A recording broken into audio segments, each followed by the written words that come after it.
এই বাদামওয়ালা 10 টাকা বাদাম দেন তো। আরে যারা, কেমন আছিস তোরা? আরে সূর্য, তুই তুই কি না একজন বাদামওয়ালা? এখানে দাঁড়িয়ে দাঁড়িয়ে বাদাম বিক্রি করছিস?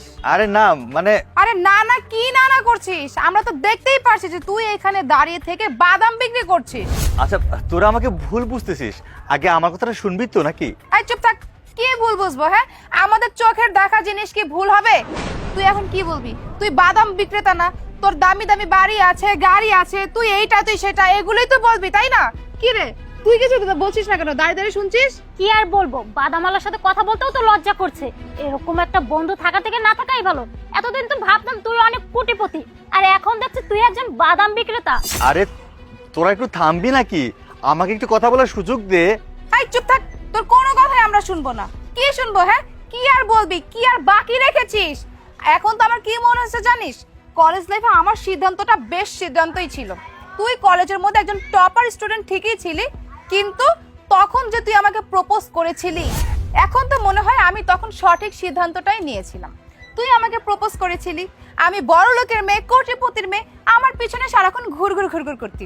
আর তখন যদি আমি তোকে রিজেক্ট না করে তোর প্রপোজালটা অ্যাকসেপ্ট করতাম, তাহলে এখন আমার কি দুর্দশাটা হতো তুই বল? আমাকে মানুষ বাদামওয়ালির বউ বলতো। তুই হচ্ছিস বাদামওয়ালা আর আমি হচ্ছি বাদামওয়ালি।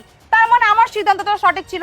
আর বড় বড় লেকচার তো তখন ঠিকই দিয়েছিলি, ভালোভাবে পড়াশোনা করতে হবে, তিরিং বিরিং করা যাবে না, তাহলে লাইফে ভালো একটা কিছু করতে পারবি।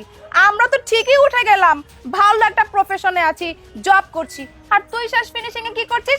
বাদাম বিক্রি করছিস। এই জন্য মানুষরা ঠিকই বলে খালি কলস বাজে বেশি, যেমনটা তোর সাথে হয়েছে। তুই যদি ফার্দার আমাদের অফিসের নিচে আর কখনো বাদাম বিক্রি করতে আসিস না, তাহলে কিন্তু সিকিউরিটি গার্ডকে বলে তাকে ঘাড় ধাক্কা দিয়ে এখান থেকে বের করে দিতে বলবো।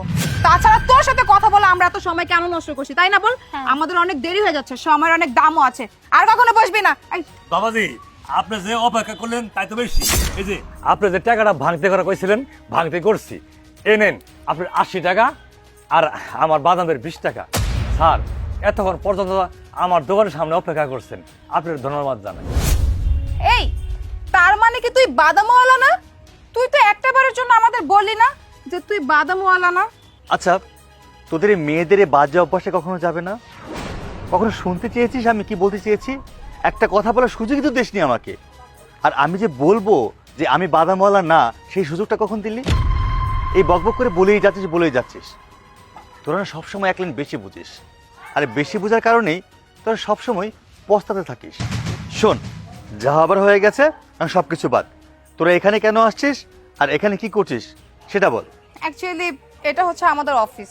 আমি অফিসেই যাচ্ছিলাম, তো মাঝপথে বাদাম দেখলাম, তাই আমি আর আখি ভাবলাম যে যাওয়ার পথে কয়েকটা বাদাম কিনে নিয়ে যাই, অফিস টাইমে বসে বসে খেতে পারবো। এই অফিসে? ও আচ্ছা আচ্ছা আচ্ছা, গুড, ভেরি গুড। আচ্ছা, এই অফিসের মালিককে জানিস?